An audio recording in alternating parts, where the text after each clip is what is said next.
Hello আমার প্রিয় শিক্ষার্থীরা, আজকে আমি তোমাদের সামনে বাংলা জেনারেল কোর্সের ডিএসসি 1 বা সেমিস্টার 1-এর যে বাংলা তোমাদের সাবজেক্টটা আছে সেই সাবজেক্টের কিছু গুরুত্বপূর্ণ নাট্যাংশ পাঠের আধুনিক যুগের বাংলা সাহিত্যের বিভিন্ন শাখা এই অধ্যায়ের কিছু গুরুত্বপূর্ণ 2 এবং 3 নম্বরের প্রশ্নগুলি বলছি।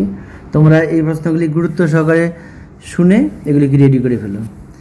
এখান থেকে কিন্তু তোমাদের প্রশ্ন পরীক্ষায় 2 নাম্বার এবং 3 নম্বরে অনেক প্রশ্নই আসবে, তোমরা এখান থেকে চটপট দেখে নাও। তাহলে প্রশ্নগুলি বলছি, শুনে নাও। 1 নাম্বার, দ্বিজেন্দ্রলাল রায়ের নাটকগুলির শ্রেণী বিভাগ করো। উত্তর, দ্বিজেন্দ্রলাল রায়ের নাটকগুলির প্রধানত 4টি শ্রেণীতে বিন্যস্ত করা যায়: প্রহসন, নাট্যকাব্য, ঐতিহাসিক নাটক, সামাজিক নাটক। প্রহসন: এক ঘরে সমাজ বিভ্রাট বা কলিঙ্গ অবতার, বিরহ, ত্রাহস্পর্শ বা সুখী পরিবার, প্রায়শ্চিত্ত, পুনর্জন্ম, আনন্দ, বিদায়। এই ছিল হলো প্রহসন। এবার নাট্যকাব্য: পৌরাণিক নাটকের মধ্যে আছে পাষাণী, সীতা, ভীষ্ম। ঐতিহাসিক ঐতিহাসিক আশ্রিত রোমান্টিক নাট্যকাব্যের মধ্যে আছে তারাবাই, সেরাব, রুস্তম। এগুলি ছিল হলো ঐতিহাসিক নাটক। আর শুধু ঐতিহাসিক নাটকের মধ্যে আছে হলো রানা প্রতাপ সিংহ, দুর্গাদাস, নূরজাহান, মেবার পতন, শাহজাহান, চন্দ্রগুপ্ত, সিংহল, বিজয়। সামাজিক নাটকের মধ্যে আছে পরপারে, বঙ্গনারী। এটা তোমাদের 2 নাম্বারও থাকতে পারে, 3 নাম্বারও থাকতে পারে। এই প্রশ্নটি খুব ভালো করে রেডি করবে। এবার পরের প্রশ্ন, জামাই বাড়িক নাটকটির বিষয়বস্তুর সংক্ষিপ্ত করে লেখো। জামাই বাড়িক নাটকটি যতখানি কমেডি ততখানি প্রহসন নয়। চরিত্রগুলি চড়া রঙে আঁকা, ঘটনাগুলি নানা মজাদার অনুষ্ঠানে, সম্পূর্ণ সংলাপ অনেক ক্ষেত্রেই এতই দুর্বার হয়ে উঠেছে যে সে যুগের সমালোচকেরাও বরদাস্ত করতে পারেনি।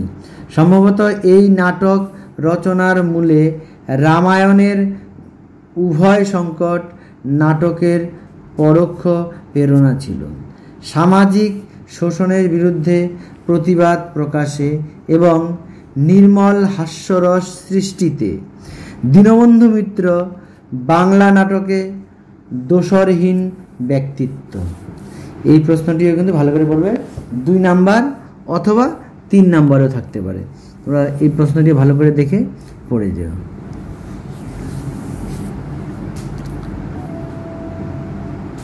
এবার এর পরের প্রশ্নটি শুনে নাও। মধুসূদন দত্তের নাটকগুলির নাম লেখো। এটাও কিন্তু 2 বা 3 নাম্বার আসতে পারে। উত্তর, মধুসূদন দত্তের 4টা ভাগ আছে নাটকের। পৌরাণিক নাটক, পৌরাণিক নাটকের মধ্যে আছে শর্মিষ্ঠা, পদ্মাবতী। ঐতিহাসিক নাটকের মধ্যে আছে কৃষ্ণকুমারী। রূপক নাটকের মধ্যে আছে মায়া কানন, বিষ না ধনুর্গুণ, অসমাপ্ত। পরের নাম্বার প্রহসন: একেই কি বলে সভ্যতা, বুড়ো শালিকের ঘাড়ে রো। এবার পরের প্রশ্ন, রামনারায়ণ তর্করত্নের লেখা নাটকগুলির নাম উল্লেখ করো। উত্তর, গদ্য রচনা পতিব্রত পাকখান। নাটক রচনা ক নাম্বার সামাজিক নাটক কুলীন কুল সর্বস্ব। নবনাটক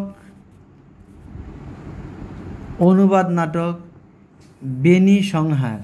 মালতী মাধব, রত্নাবলী, অভিজ্ঞান শকুন্তলম। পৌরাণিক নাটক রুক্মিণী হরণ, কংসবধ, ধর্মবিজয়, প্রহসন, যেমন কর্ম তেমনি ফল, মুস্তফি সাহেব কা পাকা তামাশা, পরিস্থান বাজার কুঘটন, চক্ষুদান, উভয় সংকট।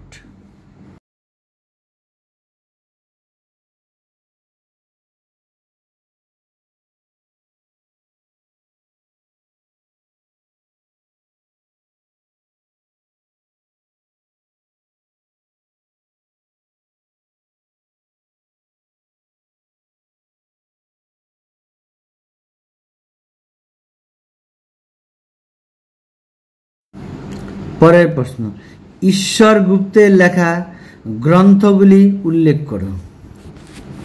উত্তর, ঈশ্বর গুপ্তের জীবন দর্শায় বিভিন্ন ধরনের রচনা প্রকাশিত হয়েছিল, যেমন ক নাম্বার কবিবর রামপ্রসাদ সেনের কালী কীর্তন, খ নাম্বার কবিবর ভারতচন্দ্র রায়গুণাকরের জীবন বৃত্তান্ত, গ নাম্বার প্রবোধ প্রভাকর।